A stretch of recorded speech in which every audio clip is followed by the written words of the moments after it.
तो बेटा जो एक्सरसाइज नंबर 9.1 का जो हमारा सवाल नंबर 2 है वो हमसे ये कह रहा है कि बेटा हमारे पास एक ट्री है। बेटा क्या है बेटा, हमारे पास एक ट्री, और हो रहा क्या है बेटा, एक तूफान आ रहा है जिसकी वजह से जो ये ट्री है बेटा ये ब्रेक हो रहा है। क्या हो रहा है बेटा, ब्रेक। बेटा ये सीधी सी बात है, अगर हमारे में इर्द गिर्द में भी अगर तूफान आ जाएगा तो हम देखते हैं जो हमारे पेड़ होते हैं वो बेटा टूट जाते हैं, वो बेटा टूट जाते हैं। सिमिलरली बता रहा है कि हमारे पास जो बेटा एक ट्री था वो ग्राउंड पर जो है वो खड़ा था, और हो रहा क्या, एक तूफान आ रहा है। क्या आ रहा है बेटा, तूफान। जिस तूफान की वजह से एक पॉइंट पर बेटा जो आपका ट्री है वो ब्रेक हो रहा है। क्या हो रहा है बेटा, ब्रेक हो रहा है, जिसकी वजह से जो इस पेड़ का एक हिस्सा है वो बेटा नीचे की ओर बेंड हो रहा है। क्या हो रहा है बेटा, नीचे की ओर बेंड हो रहा है। सवाल क्या बता रहा है, जिस पॉइंट पर टॉप ऑफ द ट्री जो है, जो पेड़ का टॉप पॉइंट है जो बेंड हो रहा है वो बेटा ग्राउंड के साथ एंगल बना रहा है 30 डिग्री। कितना बना रहा है बेटा, एंगल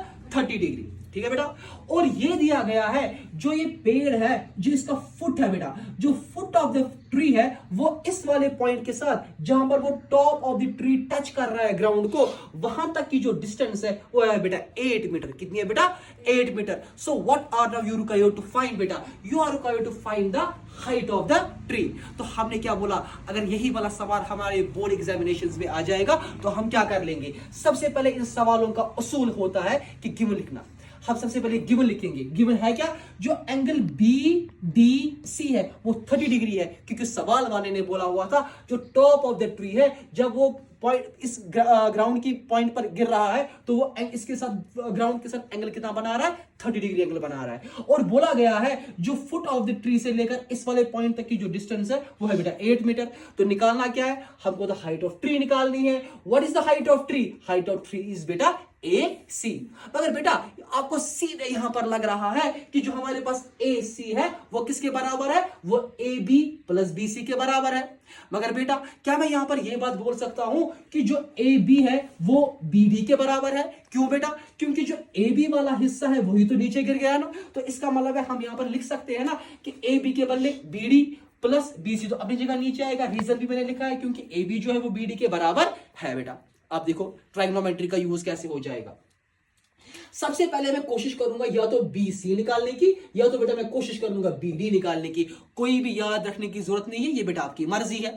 तो हमने क्या किया, हमने सबसे पहले बेटा बी डी निकालने की कोशिश की। तो बी डी सर हमने क्यों यहां पर साइन 60 cos 30 लगा दिया, क्योंकि बेटा cos किसके बराबर होता है, बेस ओवर हाइपोटेन्यूज। बेस बेटा आपको पता है क्योंकि एंगल ये वाला है तो हम हाइपोटेन्यूज निकालने की कोशिश कर लेंगे।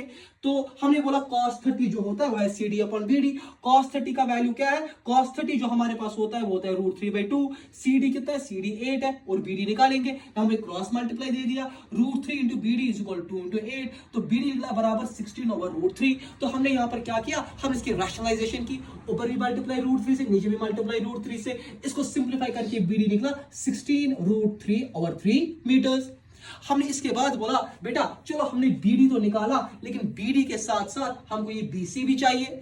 बीसी निकालने के लिए हमने क्या ट्रिक अपनाई, हमने बोला कि हमारे पास बेस पता है तो अब परपेंडिकुलर हम आराम से निकाल सकते हैं। उसके लिए बेटा हमने tan 30 का यूज कर दिया।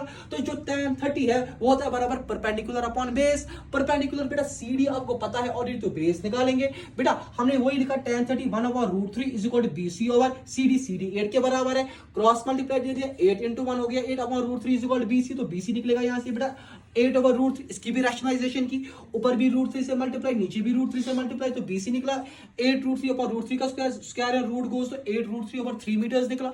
हमने फिर लास्ट पे क्या बोला, इक्वेशन तो ऑलरेडी बनी हुई थी, that is AC is equal to BD plus BC। BD और BC का वैल्यू कहां पर डाला, इक्वेशन नंबर 1 में डाला, वो बन गया 16√3/3 प्लस 8/√3/3। 3 और 3 का एलसीएम हो तो 3 निकलेगा, ये निकलेगा 16√3 प्लस 8√3। 16√3 को 8√3 बेटा ऐड कर लेंगे, वो निकलेगा 24√3, नीचे से होल डिवाइड बाई 3।